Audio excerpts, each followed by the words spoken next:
Alright guys, so now let's set up the render for the clouds. So I've hidden everything except for the clouds and the terrain, and I've turned off the displacement on the terrain.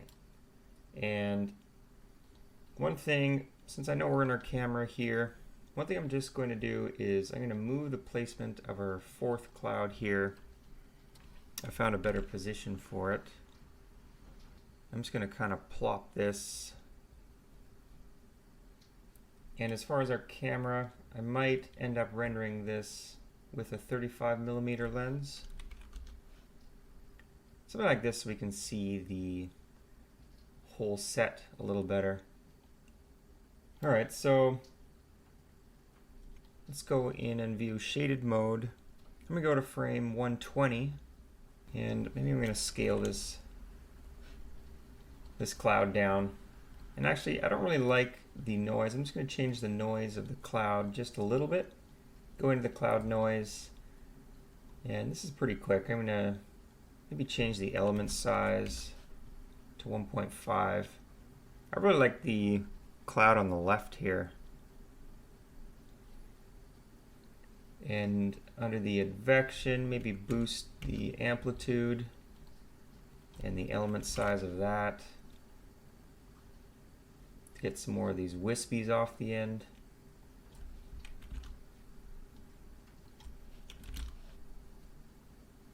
There we go, something like that. And there we go. So I've just kind of placed these clouds. I like this kind of set better. Okay, so let's go back into wireframe. Let's create 3 shaders. Well, first of all, so to render these all correctly as volumes in Redshift, we're going to need to expose the render parameters. So let's go into Redshift, let's go into Redshift and expose the object parameters for each node. And unfortunately, we can't shift select everything. We've got to do this all individually. But you'll get a different volume render if you don't expose these parameters. So let's make sure all of that is exposed. Okay, and let's create 3 shaders. Let's create RS material builder, call this clouds, and let's set this up before we duplicate it. Let's throw down an RS volume and plug it into the volume there. Okay, and let's just duplicate this twice. One's going to be called clouds 2, and one's going to be called atmosphere. Okay, now let's assign these shaders. There's clouds that are scattering on the mountain there. I'm going to assign the clouds 1 shader, or the regular, oh, this renamed to clouds 3. So I'm going to assign the clouds shader, and let's just go in here, instead of clouds 3, call this clouds 2. Okay, so all our main clouds, I'm going to assign the clouds 2, and our atmosphere, let's just unhide that. I'm going to assign the atmosphere shader. All right, so now I'm just going to hide all the clouds except for the atmosphere. Let's go into this atmosphere shader and let's pull up our render view, and I'm going to use the IPR render here. Alright, so I'm just going to use our camera 1 and let's let it render here.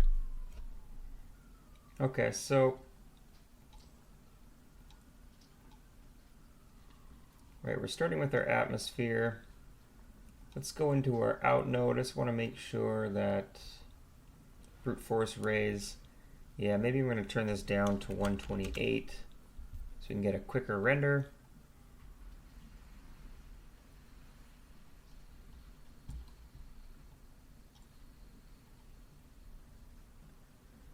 Alright, so we can see our atmosphere is coming in. Let's choose an area so we can render this faster. Maybe something with no terrain. And let's switch to bucket rendering. So what I'm really trying to do is dial this in to get it a lot lighter. So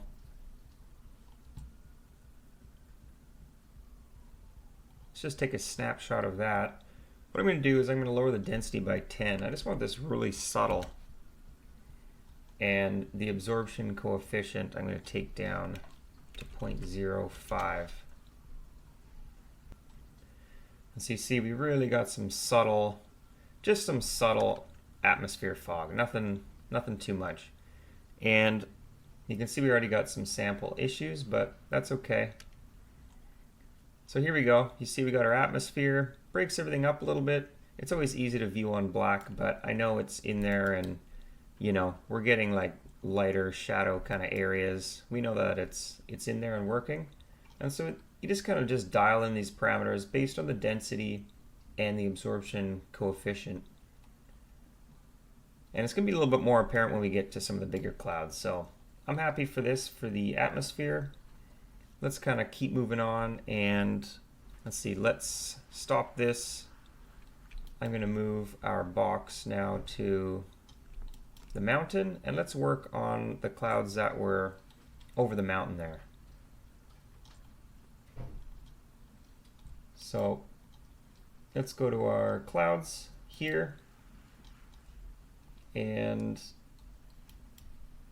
I'm going to turn off maybe the visibility of the atmosphere and turn on the cloud scatter. Let's go to that shader, and let's take a render.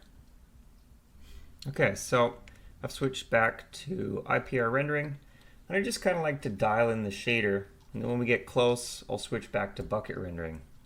And you know, I'm probably going to start really similar to what we had with the atmosphere there, and bring down the density and bring down the absorption, something like a fog. So I kind of try to dial in these parameters. That's looking pretty good. So I finally found a value of 0.1 for the density scattering, and then 0.05 for the absorption. And now that we're kind of in that ballpark range, I'll switch back to bucket rendering so we can see this with a high quality render. And there we go. So you can see we got our nice mist going on there, and that's going to look good with the atmosphere. So I'm happy about that. Now let's just stop this render and do the same thing with the clouds. So let's go back into our object. Let's hide that. Let's bring back all the clouds. And let's go into the clouds shader and do the same thing. All right, so we got our clouds here, and yeah, they're looking pretty chunky. Let's just, well, I don't even need to save that image. So I'm pretty much going to do the same thing, just kind of dial this in.